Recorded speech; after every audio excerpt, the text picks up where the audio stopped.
What if you spent a week in ancient Greece?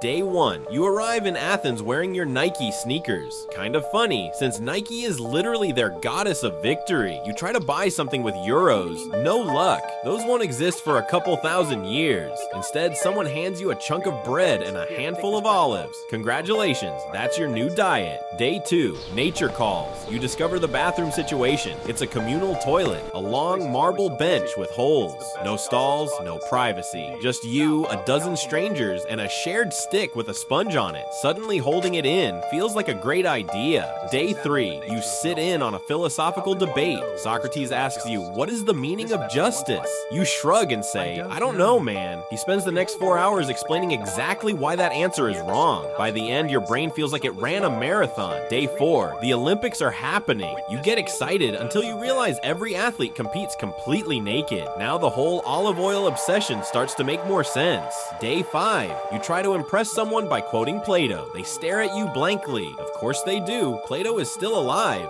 In fact, he's standing right behind you, and he heard everything. He is not impressed. Day 7. You've survived on bread, wine, and a constant sense of existential dread. You smell like olive oil and regret, and at this point, you finally understand why they invented democracy, because suffering together is a lot better than suffering alone.